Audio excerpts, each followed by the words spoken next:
Programme کے اس حصے میں صرف دو سوال مختصراً حضرت علامہ تاج العلماء رحمۃ اللہ محمد نورانی میاں اشرف الجیلانی جو بغداد شریف سے فارغ التحصیل ہے، شہزادہ غوث ہیں، ان سے پوچھوں گا کہ حضرت نے الحمدللہ قرآن مجید فقہ مجید کی آیات سے یہ بات ہمیں بتا دی کہ امت مصطفیٰ صلی اللہ علیہ وآلہ وسلم حضور نبی اکرم صلی اللہ علیہ وآلہ وسلم کی رحمت کے تصدق اور وسیلے سے عذابوں سے محفوظ ہے.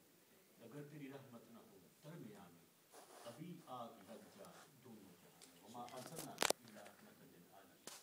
الحمدللہ اس پر جتنا بھی شکر ادا کریں وہ کم ہے، لیکن اس کا مطلب یہ نہیں کہ ہم اپنے آپ کو گناہوں میں اتار دیں اور بے خطر ہو جائیں، بے خوف ہو جائیں کہ چونکہ ہم حضور کی امت میں سرکار ہمارے درمیان موجود ہیں تو اللہ پاک ہمیں تمام عذابوں سے بری کر دے. ایسی بات نہیں ہے، لیکن ہر بات کا ہم نے حساب دینا ہے. رسول اللہ ہمارا خاتمہ ہوگا دعا میں قبل ایمان.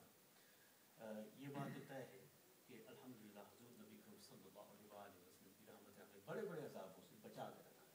اب حضرت سے میں یہ سوال کرنا چاہوں گا کہ ابھی حال ہی میں امریکہ میں دو فلمز سامنے آئی. ایک فلم نے تو جو اس فلم سے پہلے اس میں قرآن مجید فقہ مجید کی دل کھول کے انہوں نے معاذ اللہ وہ لفظ بھی ایسے ہیں کہ میں دہرا نہیں سکتا، لیکن یہ ایک سلسلہ شروع ہے نبی پاک صلی اللہ علیہ وسلم کی توہین کا، اہانت کا، غیر مسلم دل کھول کے جو ہے یہ اپنی جو کام کر رہے ہیں. اور اس پر سب سے بڑی دکھ کی بات یہ ہے کہ ہماری حکومتوں کے سربراہ ہیں جو ان سے ہاتھ ملاتے ہیں، ان سے گلے ملتے ہیں اور ان کے گیت گاتے ہیں کہ ان حکومتوں کے سربراہوں وہ بھی یعنی مذمت کے الفاظ ان کے پاس ہے نہیں. لگتا ہے کہ اللہ پاک نے زبان ہی دے دی. اب امت مصطفیٰ صلی اللہ علیہ وسلم اپنے جو احتجاج ہے، یقیناً ہم اس معاشرے اس ماحول میں رہتے ہیں، پرامن احتجاج ہمارا بھی یقیناً الحمدللہ. یا میں مدد کا بات یہ بھی آپ سے کر دوں کہ آپ یوٹیوب کے اوپر یہ فلم موجود ہے جو جس میں نبی اکرم صلی اللہ علیہ وآلہ وسلم دل کھول کے توہین کی ہے. خدا را اس کو دیکھنے کا، اس کو کھولنے کا سوچے بھی نہیں، کیونکہ اس گناہ میں ہم بھی شامل ہو جائیں گے. جب وہ دیکھیں گے یقیناً وہ آنکھ کی آنکھیں وہ منظر دیکھیں گے، اس کی حرص بڑھے گی. آپ جتنی بھی ان مذمت کریں وہ الحمدللہ ہمارا حق ہے، اس کو ہم ضرور کرنا چاہیے. پرامن احتجاج یقیناً ہمارا حق ہے. میں حضرت یہ سوال کرنا چاہوں گا کہ یہ بات ہے کہ اللہ پاک نے ہمیں حضور کے صدقے سے امت مصطفیٰ کو بڑے عذابوں سے منع کر دیا، لیکن وہ امتیں کہ جو حضور نبی کریم صلی اللہ علیہ وسلم کو دل کھول کے بدتمیزی کر رہے ہیں، معاذ اللہ پراپٹ کریم صلی اللہ علیہ وسلم کو تکلیف کا باعث بن رہے ہیں، تو اللہ پاک کیا ان کو یہ عذابوں کا سلسلہ ان پر کیوں نہیں؟ یہ بھی بسم اللہ الرحمن الرحیم، یہ ہمارے آقا کریم علیہ الصلوۃ والتسلیم کی شان رحمت للعالمین ہے، کیونکہ آپ صرف مسلمین کے لیے رحمت نہیں بلکہ عالمین کے لیے. اور الحمدللہ اور ابد الآباد تک آپ کی رحمت عامہ جو ہے اس کا سایہ سب پر سایہ ہے. اور ظاہر سی بات ہے کہ جب عالمین ہے تو عالمین میں جو بھی مخلوقات ہیں، چاہے وہ با کلمہ ہوں یا بے کلمہ ہوں، چاہے وہ مومنین ہوں یا غیر مومنین ہوں یا غیر مسلم ہوں، سب کو کہیں نہ کہیں مصطفیٰ جان محمد علیہ السلام کے وجود مسعود کی رحمت و برکت کا صلہ و صدقہ مل رہا ہے. رہا سوال توہین کا، میں یہاں ایک بات اور بھی گوش گزار کرنا چاہوں گا کہ توہین رسالت، میں نے جیسا کہ آیات کے ذریعے اپنی تقریر میں بات کہی کہ یہاں تک کہ اسلام سے پہلے کہہ لیجیے کہ پچھلی امتوں کے زمانے سے ایک لوگوں کا رہا، جتنے بھی شرک پسند عناصر ہر زمانے میں رہے اور انہوں نے اپنے اپنے زمانوں کے نبیوں کی توہین کی اور چنانچہ عذاب نازل ہوا. جب بعثت مصطفی علیہ السلام ہوئی اور مدینہ پاک آپ کی رحمت کا گنجینہ بنا، تو اس وقت یہ وعدہ لے لیا گیا کہ اے نبی، جب تک آپ کا قدم مسعود اس دنیا میں ہے، آپ صاحب رحمت ہیں اور رحمت للعالمین ہیں، ہمارا عذاب نازل نہیں ہوگا. یہ ایک فیکٹ ہے. اسی لیے میں اکثر کبھی کبھی کہتا ہوں کہ یہ اس امت کا صدقہ ہے کہ آج ہماری وجہ سے کائنات برقرار ہے، ورنہ مجھے یہ کہنے میں قطعی نہ کوئی گھبراہٹ ہے نہ ڈر ہے کہ یقیناً میں ان تمام برا کہنے والوں اور توہین آموز اور توہین جیسی چیزوں کو بار بار سرے بازار پھیلانے والوں سے میں کہوں گا کہ آپ اس بات کو مانیں یا نہ مانیں، مگر یہ حق ہے کہ تاریخ آپ اٹھا کے دیکھیں، پہلے عذاب نازل ہوا، اب نہیں ہو رہا ہے، کیونکہ ہم موجود ہیں. اور ہم اس لیے ہیں کیونکہ ہم میں مصطفیٰ جان رحمت موجود ہے. سبحان اللہ.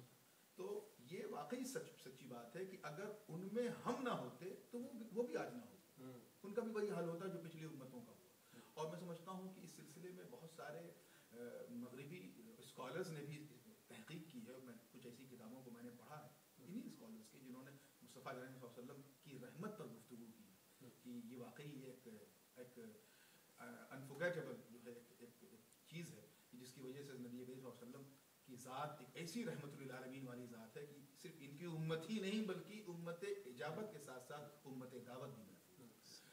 اب رہا سوال یہ کہ اس کا سد باب کیسے ہو, جیسا آپ نے اپنے سوال میں یہ بات کہی. تو سد باب دیکھیے فتنے تو ہوتے رہیں گے, چاہے وہ نمرودی شکل میں ہوں, چاہے فرعونی شکل میں ہوں, حامان یا پھر ابو جہل, ابو لہب, یزید, اور یہ جو سلسلہ چل رہا ہے. ہمیں سب سے پہلے اپنی اصلاح کی ضرورت ہے. اسلام یہ ہمارا ایک بہت بڑا المیہ ہے, اور بہت ہی روتے ہوئے دل سے میں کہہ رہا ہوں کہ جو غیروں سے نقصان ہوتا ہے وہ تو ہوتا ہے, لیکن اپنوں سے بہت ہوا ہے نقصان. اور با کلمہ پڑھنے والے اگر ہم کتابوں کو پڑھیں تو ایسی ایسی عبارات ہیں کہ آپ پڑھ نہیں سکتے. آپ اپنی زبان سے یہ نہیں کہہ سکتے کہ نبی مر کے مٹی میں نہیں گئے. یہ لکھا ہے نبی معاذ اللہ جو ہے وہ دیوار کے پیچھے کی خبر نہیں رکھتے, یہ بھی لکھا ہے. معاذ اللہ یہ تک کہہ دیا گیا کہ جس کا نام محمد یا علی ہے وہ جس کا مختار نہیں. یہ تک لکھ دیا گیا کتابوں میں کہ معاذ اللہ نبی کے پاس یا تو بعض علم ہوگا یا کل ہوگا. سلسلہ جاری رہا آج تک چل رہا ہے, اور اپنے بہت پہلے ذرا سا انسیولائزڈ ان آرگنائز تھا, اب ذرا آرگنائز ہو کے ہو رہا ہے. تو ہمیں پہلے ان عناصر ہمیں یہ غور کرنا ہے کہ ہم نے ان کے سد باب کے لیے کیا کیا. کیا ہم نے تلواریں اٹھائیں, کیا ہم نے بندوقیں اٹھائیں؟ نہیں کیا, کیونکہ یہ سب غیر اسلامی. یعنی اس کا علمی جواب دیا, اس کا علمی جواب دیا, اکیڈمک جواب دیا. اور کہیں کہیں ضرورت پڑی تو ہمارے علماء نے اپنے مجاہدانہ کردار میں میدان مناظرہ بحث کی, ان سے ڈیبیٹ کی کہ آؤ تم نبی کو حاضر و ناظر نہیں مانتے تو ہم تم سے ڈیبیٹ کرتے ہیں, نبی کو تم معاذ اللہ علم غیب والا نہیں مانتے تو اس پہ ڈیبیٹ کرو. تو میں یہ چاہتا ہوں کہ دو ہی طریقہ ہے کسی چیز کا کہ سد باب کا. ایک تو یہ ہے کہ یا تو آپ میدان میں اتر جائیں اور علمی مکالمات ان سے شروع کریں, اور ان سے یہ کہیں کہ صاحب آپ کی کیا شبہات ہیں یہ بیان کیجیے, اور ہم بالکل آ رہے ہیں. آپ اپنے لوگوں کو لے کے آئیں, ہم اپنے لوگوں کو لے آئیں. اس میں کوئی مباہلہ, مقابلہ یا مجادلہ یا کسی قسم کا منافسہ نہیں, صرف مناظرہ ہوگا. آپ اپنے کو حق ثابت کریں, ہم اپنے کو. ایک طریقہ تو یہ. اور دوسرا ہے جو بزرگوں کا, صوفیاء کرام کا, اگنورنس. اہمیت ہی آپ نہ دیں. اور اس کا طریقہ یہ ہوگا کہ اپنا پرامن طریقے سے جو احتجاج ہے وہ درج کرائیں, اور خود اس کے بعد پھر خاموش ہو. کیونکہ اللہ یہ ہمیں کبھی نہیں بھولنا چاہیے کہ یہ دین ہمارے گھر کا نہیں, رب کا محبوب ہے. لکم دینکم ولی دین. اسی رب نے کہا کہ جب ایسی نوبت آئے تو کہہ دو یا ایھا الکافرون لا اعبد ما تعبدون. لیکن حضرت یہاں پہ وہ جو جذبات کو, محبت کو جو ٹھیس پہنچتی ہے, اس کو کیسے قبول کیا ہے؟ ہاں, اس میں وہ بہت ہی اہم موقع ہے. اس میں آپ یہ دیکھیے کہ اگر آپ ان سے دیکھیے آپ ان سے مقابلہ نہیں کر سکتے, وہ آپ سے مادی طاقتوں میں بہت آگے ہیں, اور یہ اسلام اس کی دعوت بھی نہیں دیتا, قطعی اس کا داعی نہیں, بلکہ اسلام ہمیشہ امن اور سلامتی کا پیغام دیا. اسلام جو ہے وہ اس نے دہشت کا ڈیفنس کیا ہے, دہشت کو پھیلایا نہیں.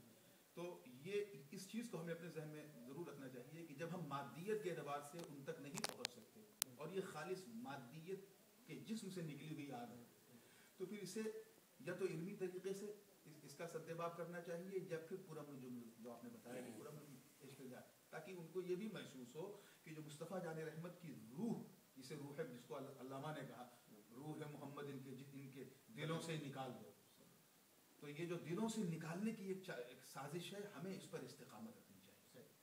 کہیں نہ کہیں باطل جو ہے وہ ہمیں آزماتا ہے, چاہے وہ کیا نام ہے ممنوع قسم کے جو ہے وہ کارٹون بنا کر کے, یا کہیں پر جو ہے وہ توہین کر کے کعبہ اور مدینہ کی حرمین کی توہین کر کے, یا اسلام کی توہین, قرآن پاک کو پھاڑ کے.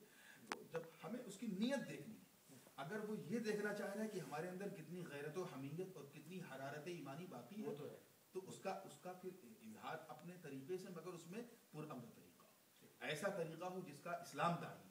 یہ نہیں کہ صاحب آپ جو ہے کود پڑے اور بلا حاصل ہو, اس کا کوئی نتیجہ نہیں, کیونکہ یہ اللہ کا دین ہے اور اس کی سرخروئی دست قدرت میں. انشاءاللہ جب تک مصطفیٰ جان رحمت علیہ السلام کی ذات اس دنیا میں ہے اور ان کا وہ گنبد خضرا جب تک روشن ہے, الحمدللہ سرکار کی ذات ہے,